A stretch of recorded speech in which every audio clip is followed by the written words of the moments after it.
निखिल धर्म रूपमिति निगम प्रतिपाद्यम यत्तशुद्धम साकृति स्तौमि। नमो भगवते तस्मै कृष्णाय अद्भुत कर्मणे रूप नाम विभेदेन जगत क्रीडति यो यतः। श्रीमदाचार्य चरण कमलेभ्यो नमः। श्री गोसाई जी परम दयालु नमः। उपस्थित भाग्यवंत वैष्णव वृंद,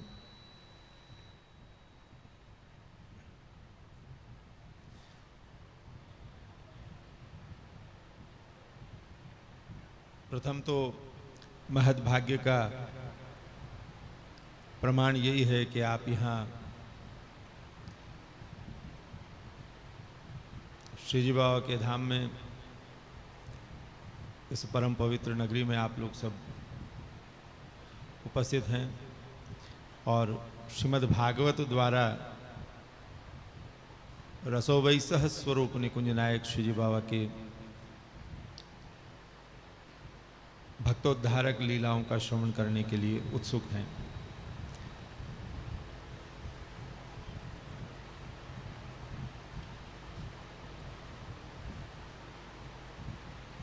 प्रायः सद्ग्रंथ जितने भी हैं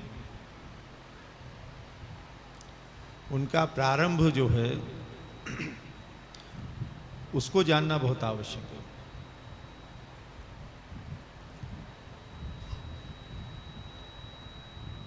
भगवत कृपा पात्र विद्वज्जन जब किसी भी ग्रंथ का प्रणयन करते हैं अथवा उसका कथन करते हैं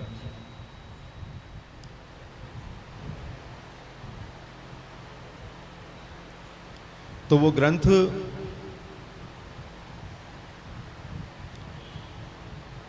किस विषय को कहने वाला है, उस ग्रंथ से प्राप्ति किसकी है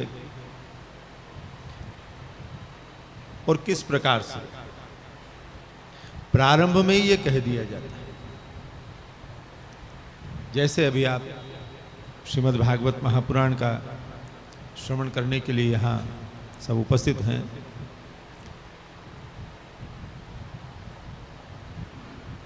श्रीमद् भागवत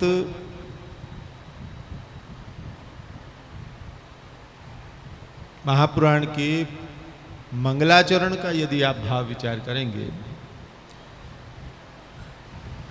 तो इस विषय को समझ सकेंगे कि भागवत शास्त्र जो है वो क्यों प्रवृत्त हुआ है।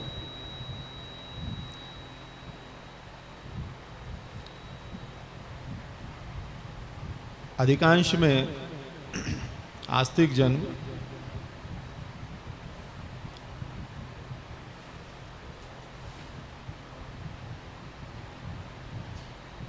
थोड़े भ्रमित हो जाते हैं जब सद्ग्रंथों के फल में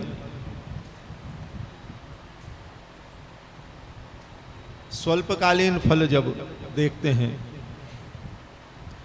तो भ्रमित हो जाते हैं। जैसे श्रीमद् भागवत के महात्म्य का जो वर्णन है पद्म पुराण, स्कंद पुराण आदि में, तो अनेक ऐसे फल भी कहे गए हैं जिनके लिए अभी कहा कि वो भ्रम उत्पन्न करते हैं। जी, भ्रम का अभिप्राय यहां समझना, वो सब फल तो प्राप्त हैं किंतु वो फल भागवत का मूल विषय नहीं है। अर्थात श्रीमद् भागवत शास्त्र से उन फलों को प्राप्त करना ये अभिष्ट नहीं। जैसे संतान की प्राप्ति हो जाना, प्रेत योनि से मुक्ति हो जाना। आप आज तो प्रारंभ हुआ है कथा का, आप श्रवण करेंगे महात्म्य में ही।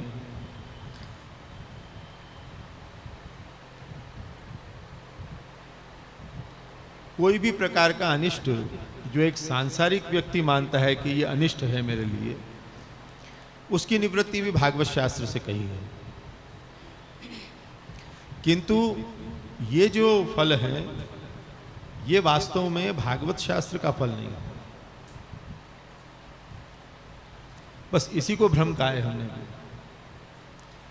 तब प्रश्न ये उपस्थित होता है कि यदि ये फल नहीं है तो क्यों कहे गए महात्मा में? भागवत शास्त्र का फल ये नहीं है, तो भागवत के महात्म्य में इस फल का कथन क्यों है? तो जगत गुरु महाप्रभु श्रीमद् वल्लभाचार्य चरण इसी प्रकार के संशय जो वेद में होते हैं उसकी निवृत्ति करते हुए बड़ी सुंदर आज्ञा करते हैं। आपसे आज्ञा कर रहे हैं कि वेद में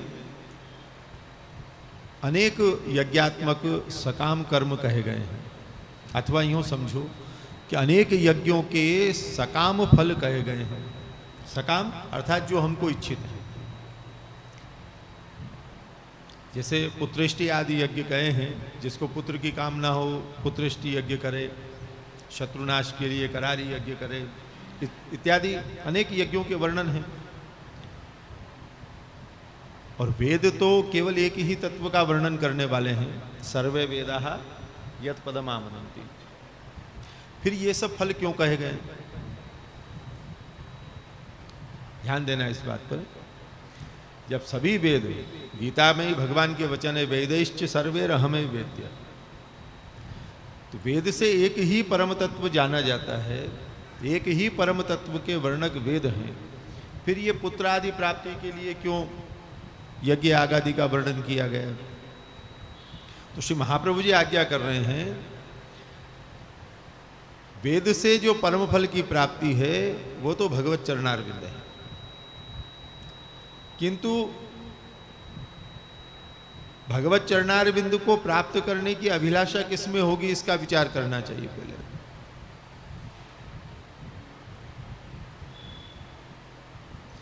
देखिए, एक कटु सत्य है, किंतु आप सब आत्मनिरीक्षण करें तो इस बात को समझेंगे। आप लोग जितने भी यहाँ बैठे हैं, श्रद्धालुजन, श्रवणोत्सुक जन, यदि आपसे ये कहा जाए कि श्रीमद् भागवत से साक्षात भगवान श्री कृष्ण की प्राप्ति संभव है, किंतु वो तब जब आप अहर्निश श्रीमद् भागवत का अवगाहन करें, तो यहाँ जितने भी बैठे हैं श्रोता अपने हृदय पर हाथ रख कर कहें कि कितने जन इसके लिए तत्पर होंगे। पुनः ध्यान देना, सप्ताह विधि पूर्वक भागवत कथा श्रवण करने की बात, अहर्निश अवगाहन करें तो कृष्ण की प्राप्ति हो। कितने जन करेंगे?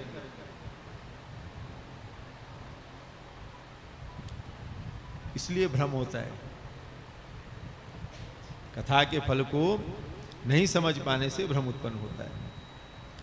तो भगवत चरणारविंद की प्राप्ति कराने वाला ये शास्त्र है, अथवा वेदादि शास्त्र भगवत प्राप्ति कराने वाले हैं, पर अपने हृदय में वो भाव तो प्रकट होना चाहिए कि इस शास्त्र के माध्यम से भगवत प्राप्ति हमको करनी है। अभी वो भाव हृदय में कहाँ है? तो क्या भाव है? व्यापार मंदा चल रहा है, वो बराबर चल रहे हैं। घर में क्लेश होता हो, प्रभु कृपा करें क्लेश का शमन हो जाए, क्या करोगे? भागवत कथा करा लो। अथवा कोई ज्योतिष विज्ञ कह दें कि कोई पितृदोष है आपके, इसलिए थोड़ी समस्याएं चल रही है, तो भागवत कथा करा लो दोषों की निवृत्ति के लिए। प्राय यही फल तो विचारते हैं आस्तिक जन। अब भगवत प्राप्ति का भाव किसके हृदय में है? कोई बिरला ही होगा। सत्य को स्वीकार करते हैं कि नहीं आप लोग? तो अधिकांश में नश्वर फल की प्राप्ति ही जो है अभिष्ट है सबको। अब भागवत जो है वो भगवत प्राप्ति कराने वाला शास्त्र है। इस कथन पर विश्वास कैसे हो? अथवा वेद आदि शास्त्र जो भगवान के स्वरूप और सामर्थ्य का वर्णन करने वाले हैं, उनसे भगवत प्राप्ति होगी, इसका निश्चय कैसे होगा?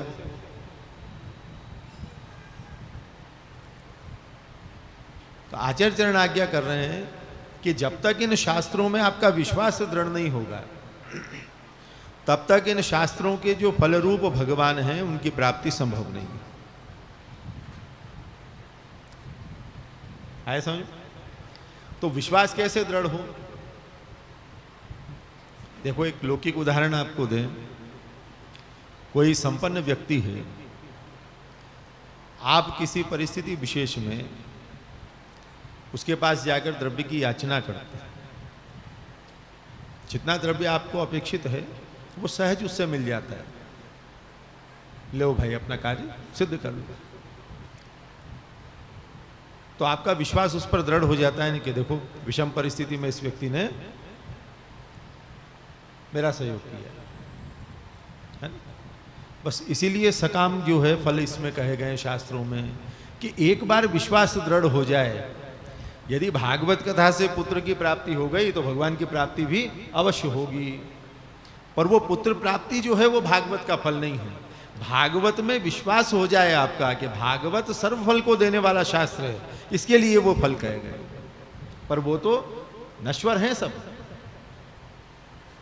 ये जितने भी फल कहे हैं भगवान को छोड़कर, भगवान से इतर जितने भी फल कहे हैं शास्त्रों के श्रवण के, वो सब नश्वर फल हैं, कालिक फल देने वाले हैं। ब्रह्मलोक पर्यंत भी स्थिति हो जाए सतशास्त्रों के श्रवण से तो वहां से भी पुनरावृत्ति, वो भी कालिक फल है। आब्रह्म भूना लोकाहा पुनरावर्ती नोर्जुन माम उपैत्य तु कौन्तेय पुनर्जन्म न विद्यते। जब तक भगवान की प्राप्ति नहीं, भगवत चरणारविंद की प्राप्ति नहीं, तब तक पुनरावृत्ति होती रहेगी, जन्म मरण होता ही रहेगा। तो भागवत तो शाश्वत फल को देने वाला शास्त्र है, भगवत धाम की प्राप्ति कराने वाला, भगवत रति जो है देने वाला शास्त्र है।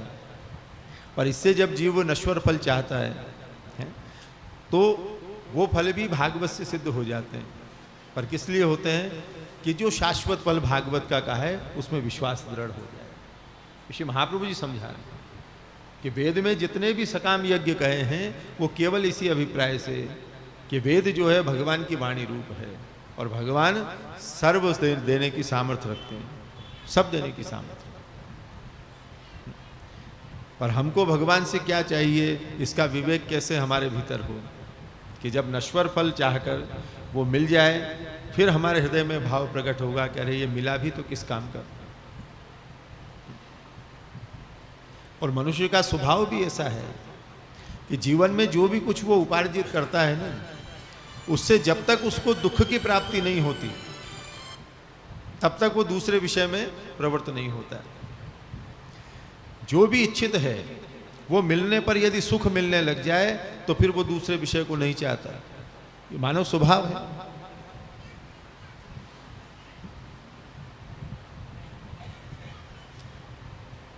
किसी दंपत्ति के यहाँ संतान न हो तो अनेक प्रयत्न करके देवी देवताओं को मनाए अथवा कथा आदि श्रवण करे, आयोजन करे भागवत कथा का। अन्य अन्य जितने भी जो आस्था रखने वाले भिन्न भिन्न देवों में वो मार्ग बता दें। भैरू जी का अमुक कार्य कर लो कि हनुमान जी का अमुक कार्य कर लो, है ना, ऐसे बताने वाले बहुत मिलते हैं। तो सब कार्य करने में उसकी तत्परता हो जाएगी, कैसे भी मेरा कार्य सिद्ध हो जाए, भाव यही रहता है। अब अनेक प्रयत्न करके अनेक प्रयासों से अनेक देवताओं को मनाकर संतान की प्राप्ति हो भी जाए और वो संतान जो है बड़े होने पर माता पिता की सेवा न करे, उनकी अवज्ञा करे, तब माता पिता को कितना दुख होता है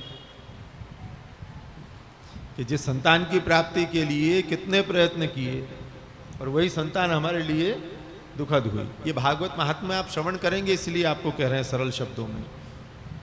आत्मदेव ब्राह्मण की कथा आप श्रवण करेंगे पद्म पुराण अंतर्गत भागवत महात्म्य में, वहाँ यही सब विस्तार से आपको सुनने को मिलेगा। हम आपको संक्षेप में कह रहे हैं।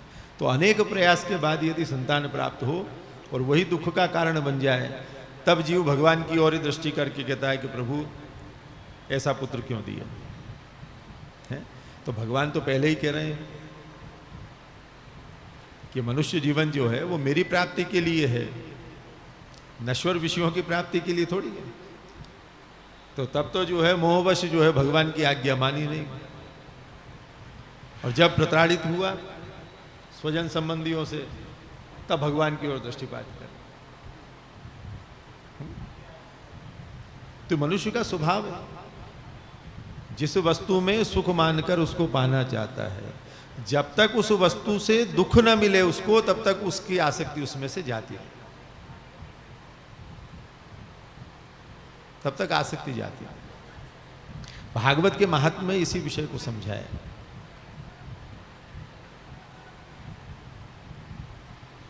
इसीलिए मनुष्य मात्र को यह बात समझ लेनी चाहिए कि यदि भगवत प्राप्ति न हुई तो जीवन की निश्चय व्यर्थता हुई।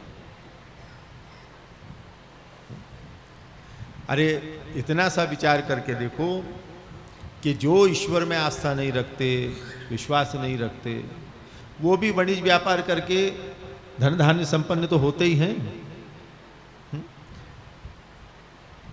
ऐसे जो ईश्वर को नहीं मानते, उसकी सामर्थ्य को नहीं मानते, उनको भी तो लौकिक संपत्ति की प्राप्ति होती है। तो कर्म से उन्होंने भी तो प्राप्त किया ना। यद्यपि यहाँ भक्ति मार्गीय जो मान्यता है, सिद्धांत, वो पृथक है, पर जो भक्ति मार्गीय नहीं है वो भी कर्म से तो पा रहा है। तो ईश्वर को मानने वाला जो है वो तो ईश्वर में दोषारोपण करने लगता है। जैसे ऐसे किसी भी उद्देश्य से भागवत सप्ताह कथा का जो है आयोजन हो और मनोरथ की पूर्ति न हो, तो क्या कहेगा ऐसा व्यक्ति? करे कथा भी कराई और कुछ मिला भी नहीं, यही कहेगा ना। तो इस बात को समझो कि भागवत तो भगवान को मिलाने वाला शास्त्र है, नश्वर विषय को थोड़ी।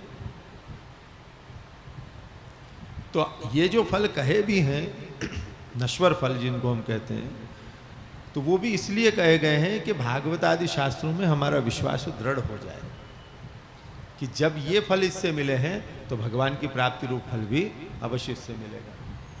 इसलिए भागवत शास्त्र प्रवृत्त है। तो ये बात समझना कि जो नाशवान विषय हैं वो भागवत में फल रूप नहीं कहे। वास्तव में भागवत में फल रूप तो भगवान के चरणारविंद कहे, भगवत धाम की प्राप्ति का है।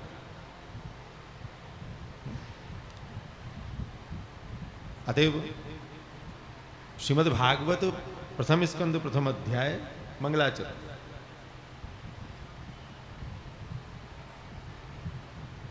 तीन विषय श्रीमद् भागवत के महासमझाए। तो संपूर्ण भागवत के तीन ही विषय। श्रीमद् भागवत से प्राप्ति किसकी होगी? प्रथम जन्माद्य से मंगलाचरण से उस परम तत्व का जो है निर्देश किया कि भागवत से प्राप्तव्य कौन है। प्रथम मंगलाचरण से उसको समझाया। तो ये लक्ष्य जो प्रथम मंगलाचरण में कहा है कि जन्मादि जिससे होते हैं, है? यद्यपि इस मंगलाचरण का भाव जो है वो अत्यंत विस्तृत भाव है।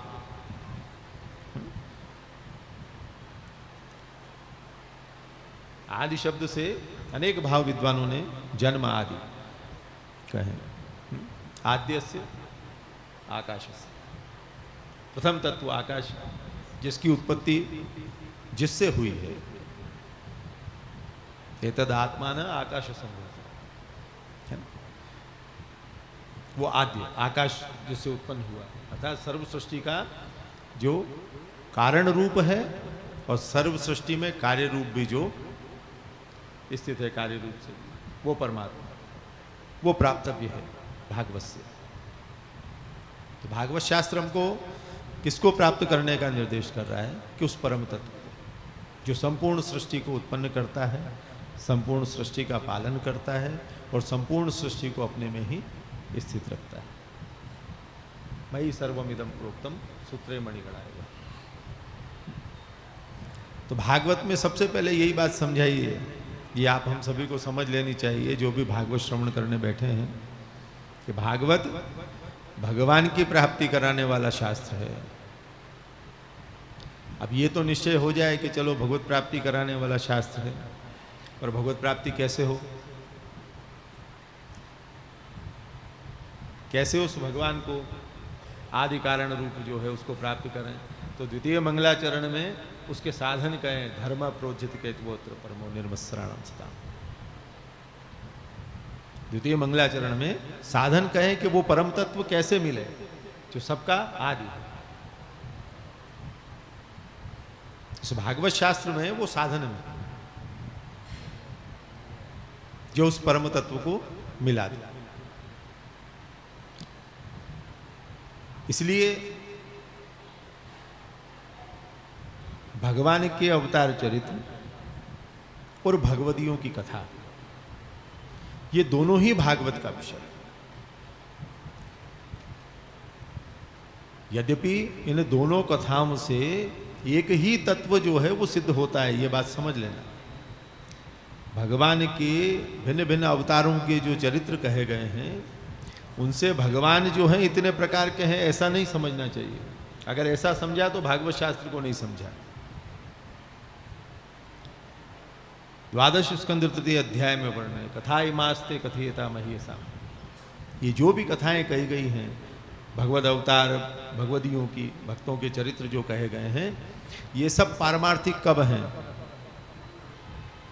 सुखदेव जी महाराज कह रहे हैं राजा परीक्षित से कि विज्ञान वैराग्य विवक्षया विभो हो वचो विभूति न तो पारमार्थ्य, कि जब तक उस एक परम तत्व के विज्ञान और वैराग्य के को समझने के लिए इस कथा को नहीं समझोगे तब तक जो है इस कथा का कोई फल नहीं है।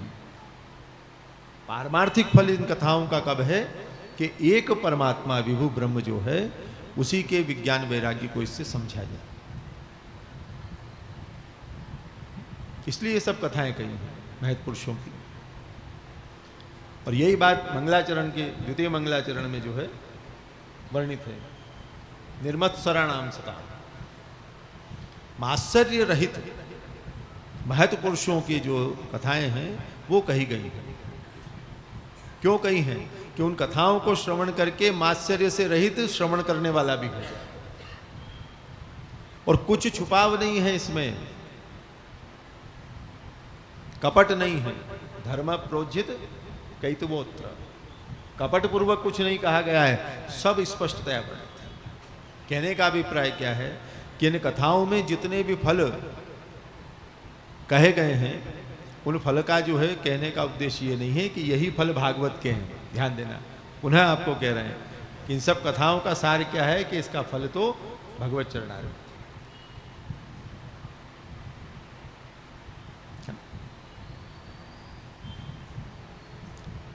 अब ये फल कथा की सिद्धि के उपरांत प्राप्त होते हैं कि अथवा कथा में ही प्राप्त होते हैं, ये प्रश्न उपस्थित होता है। ध्यान देना, पुनः समझें। भागवत से प्राप्त किसको करना है, उसकी प्राप्ति कैसे हो। अब वो प्राप्ति कथा की सिद्धि होने के उपरांत होती है या कथा में ही होने लगती है। तो श्री महाप्रभु जी सिद्धांत ये आज्ञा कर रहे हैं, सेवायाम वा कथायाम वा यस्य आसक्ति दृढ़ा भवे। तो जो भी फल है वो सेवा और कथा में ही प्राप्त है, सेवा से अथवा कथा से प्राप्त नहीं है, सेवा में और कथा में ही प्राप्त है। इसलिए निरंतर अवगाहन करना है श्रीमद् भागवत का। जैसे सुखदेव जी महाराज के स्वरूप में वर्णन हो, उस स्वरूप में निरंतर अवगाहन की प्रक्रिया चल रही है। आप शुकागमन का जब वर्णन श्रवण करेंगे कथा में तो वहां स्पष्टतया जो है वर्णित है कि जो भगवान व्यास के मुख से भगवत लीला श्रवण की सुखदेव जी ने, उसके बाद निरंतर उसी का अवगाहन करते रहते, उसी आनंद में निमग्न रहते सुखदेव। तो ये कहने का अभिप्राय क्या है कि कथा से प्राप्ति नहीं है, कथा में प्राप्ति है। इसलिए भगवान की लीला का अवगाहन करके उनके आनंद का सतत अनुभव करते हैं। इसी विषय को श्री महाप्रभु जी स्पष्ट कर रहे हैं स्वमार्गीय वैष्णव के लिए कि अपने यहाँ भी कृष्ण सेवा में ही आनंद की अनुभूति है, कृष्ण सेवा से आनंद की अनुभूति नहीं है। सेवा ही फल रूप है, उसी प्रकार से कथा ही फल रूप है। तो जो भी भगवद आनंद की अनुभूति होगी इस कथा में ही होगी आपको, तो निरंतर अवगाहन करते रहना है। तृतीय मंगलाचरण के श्लोक में इसी को समझाया। निगम कल्प तरोर गलितम फलम शुक मुखाद अमृत द्रव सहितम पिबत भागवतम रसमालयम मुहुरहो रसिका भूरि भाव का है। निरंतर आस्वादन करते रहे। क्यों? क्योंकि उस आस्वादन में ही परमात्मा के आनंद की अनुभूति है, दूसरा कोई प्रकार नहीं। अवतार काल में भगवान स्वरूपतः उद्धारक होते हैं और अनवतार काल में नामतः उद्धारक होते हैं। ये भगवान का नामात्मक स्वरूप श्रीमद् भागवत शास्त्र। जैसे अवतार काल में स्वरूप से उद्धार करते हैं, अनवतार काल में भागवत शास्त्र से नाम द्वारा उद्धारक। तो यहां विशेषता भक्ति मार्ग में यही है, भगवत सेवा करें अथवा भगवत गुणगान करें, वो कोई अनुष्ठान नहीं है, वो तो भक्त का जीवन है। सेवा से कोई और फल की प्राप्ति की इच्छा नहीं होनी चाहिए, उसी प्रकार से कथा से भी कोई और फल की प्राप्ति की इच्छा नहीं। साक्षात भगवान के श्रीअंग का स्पर्श जब हमको मिल जाए, इसके उपरांत कोई और फल होगा? जिनके दर्शन की अभिलाषा में जन्मांतर व्यतीत हो जाते हैं साधकों को, पुष्टि भक्ति मार्ग में उन पूर्ण पुरुषोत्तम के श्रीअंग के स्पर्श का जो है सौभाग्य उदित होता है श्री वल्लभ की कृपा से। अब इसके उपरांत और कौन सा फल है? उसी प्रकार से उस परात्पर पूर्ण पुरुषोत्तम की रसमयी लीलाओं का हम श्रवण करें, इसके उपरांत कोई और फल होगा?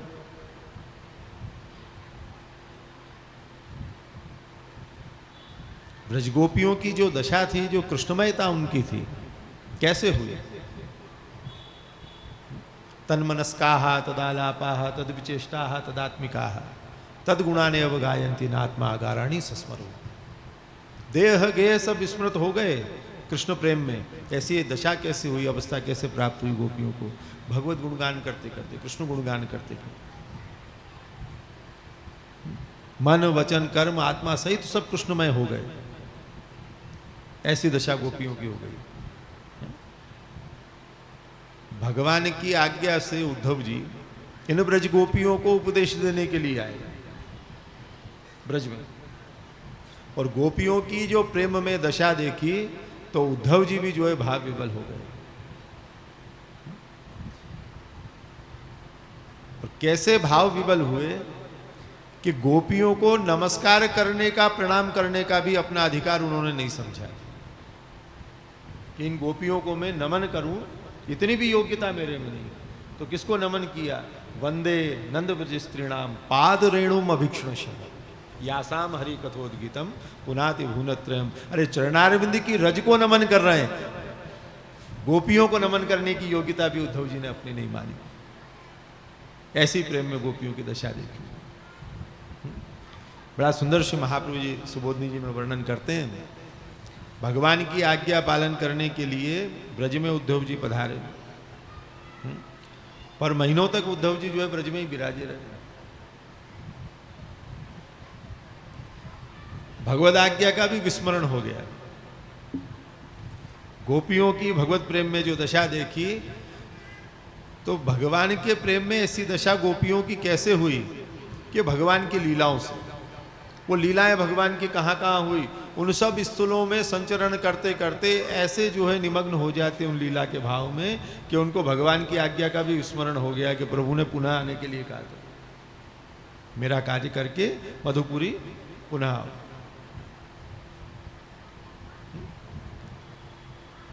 महीनों तक ब्रज में विराजे श्री यमुना जी, श्री गिरिराज जी, वन प्रदेश, यहां संचरण करते ही रहते उद्धव जी। इन गोपियों को यहां भगवान ने लीला द्वारा ऐसे आनंद का दान किया कि आज कृष्ण के अतिरिक्त इनको जो है और कोई इनके मन वचन कर्म में, इनकी क्रियाओं में है ही नहीं। तो उन स्थलों के दर्शन उद्धव जी निरंतर करते करते ब्रज में ही विराजे कितने महीने। तभी तो ये बात समझ पाए कि ये ब्रजगोपी जो हैं, इनको जो लभ्य है, जो प्राप्त हुआ है वो तो इनकी कृपा बिना किसी को भी प्राप्त होना संभव नहीं। इस स्तुति में स्पष्ट कहा है उद्धव जी ने कि कृष्ण की भक्ति का ये जो स्वरूप है, जो गोपियों में कृष्ण की भक्ति थी, कि ये आपके द्वारा ही प्रवर्तित है, ये किसी और से न पहले हुआ है न आगे होगा। ये भक्ति आपके द्वारा ही प्रवर्तित हुई है। तो भगवान की लीलाओं का श्रवण करें और उस भाव को हमको ग्रहण करना है, जिससे कृष्ण जो है स्वयं है, न पारेहम निर्वद्य संयुजाम सुसाधु कृत्यम विबुधा विशापी, गोपीजनों से कह रहे हैं, ब्रह्मा की आयुष्य में ग्रहण कर लूं और तुम्हारी सेवा करूं, तुमसे प्रेम करूं, तो भी तुम्हारे स्नेह से मैं उऋण नहीं हो सकता है। न पा रही है। कैसी भक्ति थी गोपियों की कि भगवान भी कह रहे हैं कि मैं उऋण नहीं हो सकता तुम्हारे स्नेह से। भागवत शास्त्र उस भगवत प्रेम को दिलाने वाला शास्त्र है, उसको प्राप्त कराने वाला शास्त्र। और जो नश्वर फलों के लिए श्रीमद् भागवत का श्रवण करते हैं, तो वो तो आप ये समझो कि जैसे कोई अमूल्य मणि हो और उसको कोई भोजन के लिए जो है किसी को प्रदान करते हैं। उदाहरण को समझना कि एक अमूल्य मणि कोई केवल भोजन के लिए किसी को दे दे, यद्यपि उस समय भोजन की आवश्यकता है तभी तो दिए मणि, पर भोजन करने से तृप्ति कितनी देर के लिए होगी, बस यही समझिए। तो भागवत जो शाश्वत तृप्ति आनंद देने वाला शास्त्र है, उससे एक स्वल्पकालीन नश्वर आनंद की जीव जो है प्राप्ति की अभिलाषा है। तो श्रीमद् भागवत के मंगलाचरण में ही इस विषय को स्पष्ट कर दिया कि जो आनंद स्वरूप है उस परमात्मा की प्राप्ति कराने वाला ये भागवत शास्त्र है। और संपूर्ण रूपेण काय वांग मनसा जब तक हम समर्पित न होंगे उनको, तब तक उस आनंद की अनुभूति हमको संभव नहीं। और केवल भागवत एक बार श्रवण करने से उस फल की सिद्धि हो जाए, ऐसा भी सबके लिए संभव नहीं। राजा परीक्षित जैसे उत्तम श्रोता हों तो कदाचित शाश्वत फल की संभावना बनती है, पर जो जीव मोहित होकर संसार में नश्वर फल के लिए ही केवल भगवत कथा श्रवण कर रहा हो, उसको तो कहाँ उस फल की संभावना है, संभावना भी नहीं। तो आप सभी भागवत कथा श्रवण करने बैठे हैं तो हृदय में ये भाव रखें कि श्रीमद् भागवत जो है वो कृष्ण को देने वाला है, कृष्ण की प्राप्ति कराने वाला है। तो नश्वर फल के लिए आप कथा श्रवण न करें, शाश्वत फल भगवत प्राप्ति के लिए श्रवण करें। इसी एक अभिलाषा से अपने वक्तव्य को यही करें।